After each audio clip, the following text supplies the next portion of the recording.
हाथों में कलम रखता हूँ, हाथों में कलम रखता हूँ, बड़ा सोच के कदम रखता हूँ।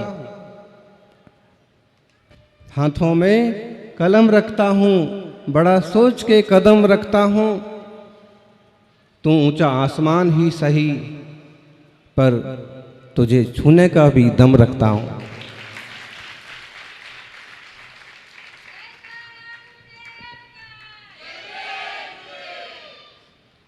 अनंत सिद्ध भगवंतों ने उस ऊंचाई को छुआ जिसे अनंत अनंत संसारी नहीं छू पाए।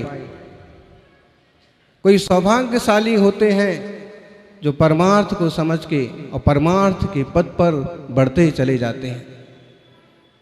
यदि परमार्थ को समझ लिया तो एक वैष्णव कुल में जन्मने वाला गणेश भी गणेश वर्णी बन जाता है। और जो आत्म कल्याण की भावना पैदा हुई और उसमें जो आनंद आया, तो उनने सुनिश्चित किया कि जो आनंद, जो सन्मार्ग मैंने पाया है वो जन जन को मिलना चाहिए। इसलिए उन्होंने विद्यालय खुलवाए, धार्मिक शिक्षा के केंद्र बनाए कि इससे शुरुआत होगी जीव के कल्याण की। आत्मार्थियों,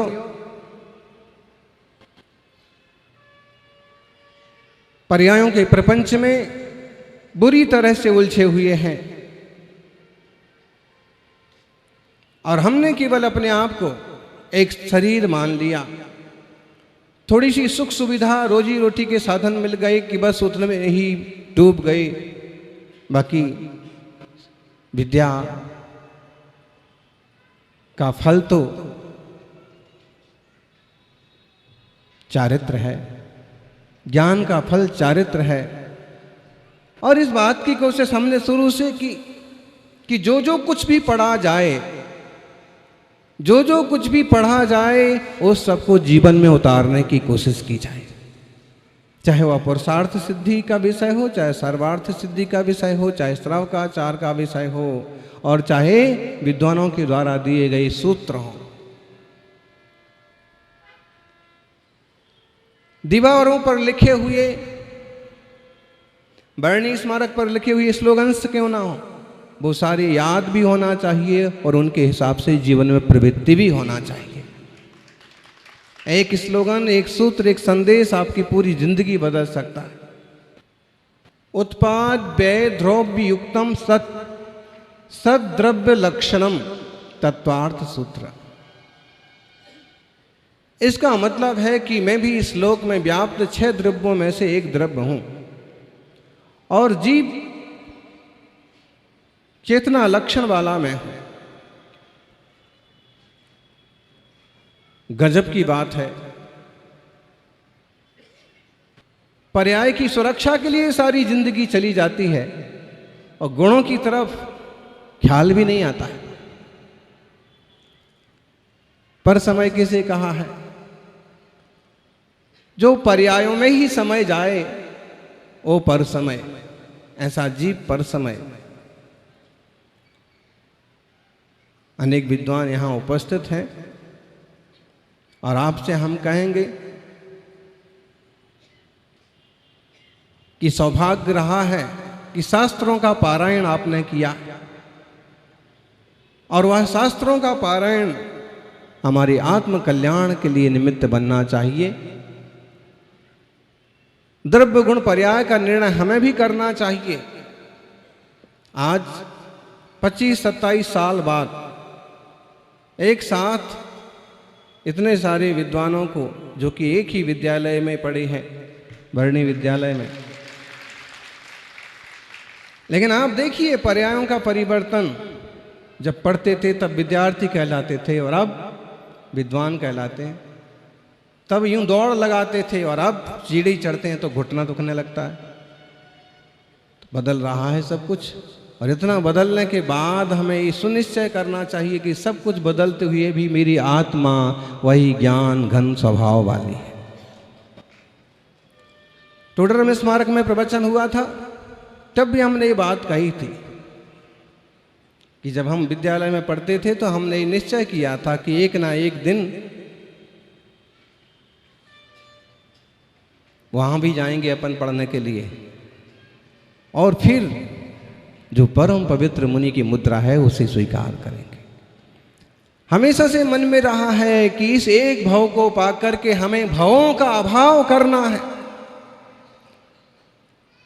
अनादि अनंत है संसार, और इस संसार में हमारी आत्मा इस किसी किनारे तक पहुंचे, उस तरह का उद्यम होना चाहिए। उत्पादठिति बंगा विज्जन्ते पज्जेषु पज्जाया। उत्पाद, व्यय, ध्रुवपना, इनमें पर्याय हैं, और पर्याय द्रव्य के आश्रय से होती हैं। देख लो, खूब परिवर्तन हो गया, काले बाल से सफ़ेद बाल हो गए, बिना चश्मा से चश्मा हो गया, और साधारण विद्यार्थी से विद्वान बन गए, साधारण श्रावक से ट्रस्टी बन गए, समाज के मुखिया बन गए, अगुआ बन गए। ध्यान रखना, हमें केवल अगुआ बन करके नहीं रह जाना है, हमें तो वहाँ तक पहुँचना है जहाँ तक सिद्ध भगवान पहुँचे। आत्मा ही तो परमात्मा बनता है, आत्मा ही तो भगवान बनता है, और यह जीवन हम उस ढंग से जिएं, उस ढंग से इसका प्रयोग करें, उपयोग करें कि हमारा कल्याण हो।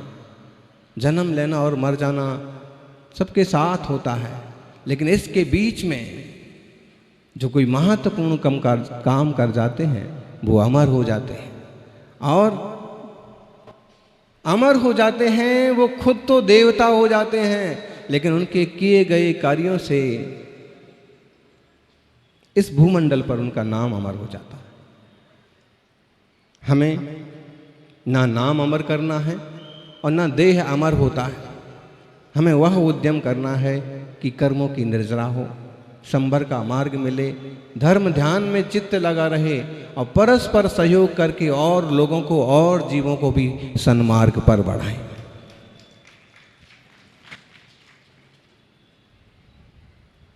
पर्यायों के सजाने के लिए तो सारे उपक्रम हो रहे हैं। देख लीजिए आप, बाल सफेद हो गए तो काले करते हैं, स्वभाव से परिणमन हो रहा है द्रव्य का, गुण का। ये पुद्गल द्रव्य था, शरीर पुद्गल द्रव्य की रचना है, और इसमें बाल भी हैं, दाढ़ी मूछ भी है। सिर पर बाल पहले ज़्यादा थे, और अब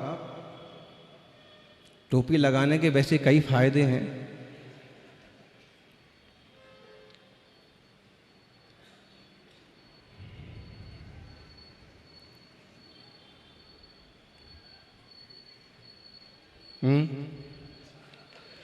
टोपी लगाएंगे कई फायदे हैं, विद्वान भी कहलाते हैं, और दूसरा अगर सिर पर बाल नहीं है तो किसी ने वो शेर कहा ना, नजरें उठा के देखो ऊपर भी चांद है, और टोपी उठा के देखो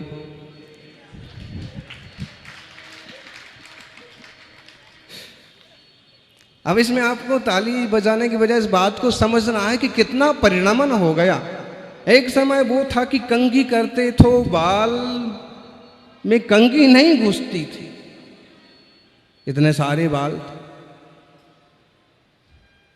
इस तरह की नजर की बारीक से बारीक चीज बिना चश्मे के दिख रही थी, अंधेरे में भी किताब पढ़ रहे थे, और अभी इतना परिणमन हो गया। इतना सारा परिणमन हो रहा है, इसका मतलब है इसके आगे और भी परिणमन होना ही है। तो जो हमें देह मिला है, पुद्गल की संरचना है, और उसमें विराजमान यह चैतन्य आत्मा, दो द्रव्य मिलकर के एक विजातीय पर्याय की रचना हुई है। और ये निश्चित है कि हमने आश्रव बंध कर रखे हैं, इसलिए हमारा संसार है। संबर निर्जरा हो तो वो दशा मिलेगी कि बार बार का जन्म मरण का चक्र टूट जाएगा, फिर हमें पर्यायों को संभालने की चिंता नहीं रहेगी। अभी तो पर्याय संभालते संभालते भी कहाँ संभल पाते, बोलो। छोटे से बड़े हो गए, पतले से मोटे हो गए, और परिणमन जारी है।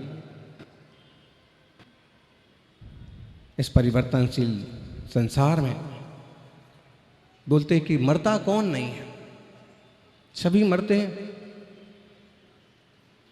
परिवर्तनी संसारे मृता को वा न जायते, सजाता येन जाते न याति धर्म समुन्नतिम। परिवर्तनी संसारे मृता को वा न जायते, उसका पैदा होना ही पैदा होना है जिससे धर्म की उन्नति हो। कौन से धर्म की? व्यवहार में कहें तो जिन धर्म की। आप जहाँ पर विद्वान हैं, आप वहाँ आजू बाजू में छोटे बड़े गाँव में और कभी न कभी कुछ ऐसे उपक्रम करें कि आम जनता जिन धर्म से जुड़े, आम लोग भी जिन धर्म को समझें। कुछ ऐसे लोगों से, ऐसी संस्थाओं से आप जुड़ें कि जहाँ आप आम जनता में जैन धर्म के सिद्धांतों का किसी रूप में प्रचार और प्रदर्शन कर सकें। ठीक व्यवहार धर्म हो गए कि बहुत सारे लोग जिन धर्म को जाने, अहिंसा को जाने, सदाचार को जाने, शाकाहार को जाने और सबका जीवन स्तर ऊंचा उठे। क्योंकि इस मंगलमय जिन शासन की शरण में आने से ही जीव का कल्याण हो सकता, और कोई रास्ता नहीं है, एक ही रास्ता। एगोचीय पंथो, एक ही रास्ता। तो ये तो व्यवहार धर्म हो गया। गणेश वर्णी ने यही तो किया कि जब उन्होंने वस्तु व्यवस्था को समझ लिया तो फिर यह मार्ग और लोग भी जाने। चूंकि वे आत्महित की भावना से ही आगे बढ़े थे, लेकिन जब मार्ग निरंतर आगे आगे समझ में आता रहा कि इतना निर्मल है, इससे विशुद्ध है, इससे तो आत्मा भगवान परमात्मा बनता है, ये मार्ग औरों को भी मिलना चाहिए, सबको मिलना चाहिए। अज्ञान का अंधकार दूर होना चाहिए और ज्ञान के दीपक जलना चाहिए। व्यवहार धर्म का प्रचार प्रसार किया, शिक्षा का प्रचार प्रसार किया। और अंतरंग की बात करें तो सजाता येन जाते न याति धर्म समन्वितम। धर्म वास्तव में क्या चीज है? बोलो ज्ञानियों, धर्म क्या चीज है? तो यूं अपन कहेंगे पूजा करना, अभिषेक करना, रोज जिन दर्शन करना, स्वाध्याय करना, ये तो ठीक है, ये उसका एक बाह्य रूप है कि इस बेस पर व्यक्ति अंतर में निर्मलता बढ़ाता है और ये बहुत जरूरी भी है। लेकिन धर्म तो वास्तव में अंतरंग निर्मलता है ना। रत्नत्रय रणत्रयम च धम्मो, रत्नत्रय ही धर्म है। सम्यक दर्शन, सम्यक ज्ञान, सम्यक चारित्र। इसका मतलब है कि उसका पैदा होना ही सार्थक है जिसने अपने जीवन में रत्नत्रय को प्राप्त किया। किसी ना किसी रूप में रत्नत्रय धर्म की वृद्धि की है, किसी ना किसी रूप में चारित्र को स्वीकार किया। भरत जी को हमने कहा कि अब तो देश व्रत की संयम की तैयारी हो गई होगी, तो बोले अभी भी एक गोली खाना पड़ती है, इंग्लिश गोली खाना पड़ती है। चूंकि आगे बात नहीं हुई, नहीं तो समय की कमी, हमको आगे दूसरे प्रवचन के लिए जाना था, अब ब्रह्म अकादमी के उद्घाटन के लिए जाना था, इसलिए इतनी बात पर, नहीं तो ये बोलने वाले थे कि अब गोली का त्याग करके और संलेखना की शरण में जाना चाहिए। देश संयम पूर्वक, सकल संयम पूर्वक इस जीव का हित का मार्ग किया है। अगर पढ़े लिखे विद्वानों के जीवन में ये झलकेगा नहीं तो किन के जीवन में झलकेगा?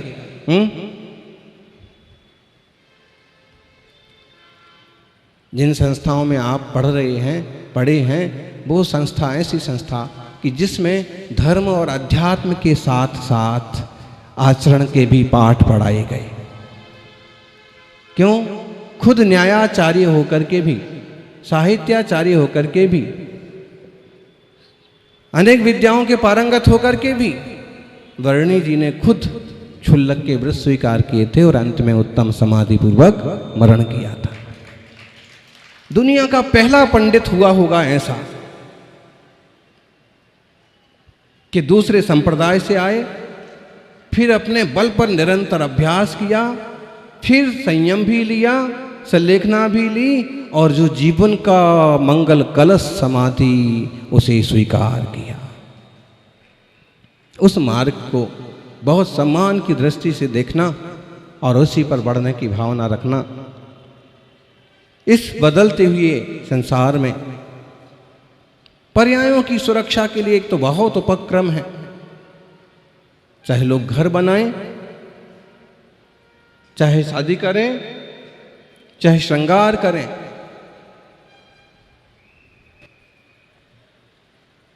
सब पर्यायों की संभाली के लिए तो कर रहे हैं।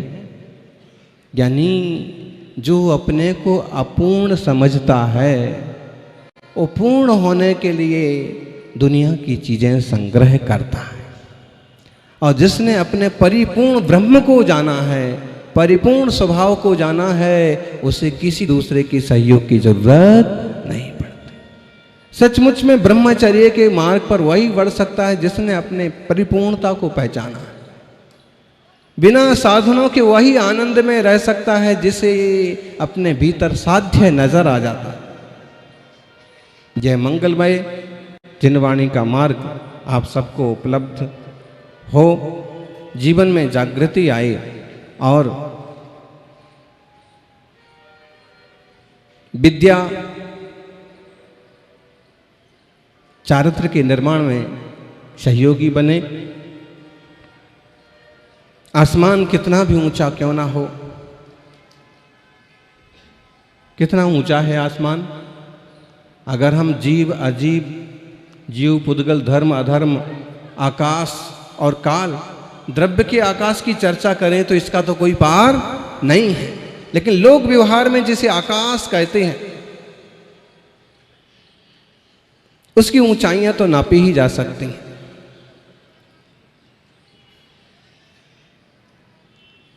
विकास के लिए बहुत सारा स्पेस है, आगे बढ़ने के लिए बहुत सारे रास्ते हैं। भेद विज्ञान पूर्वक आगे बढ़ें, व्यवहार धर्म की प्रभावना करते हुए अंतरंग धर्म को उपलब्ध करें, तभी जीवन सार्थक होगा। सजाता ये न जाति न याति धर्म समुन्नतम परिवर्तनी संसारी मृता को वा न जायते। परिवर्तनशील संसार में मरते तो सभी हैं, लेकिन हम ऐसा कुछ करेंगे कि हम कृतकृत होंगे और हमारे निमित्त से दुनिया भी कृतकृत महसूस करे। जय बोलिए 24 तीर्थंकर भगवान की।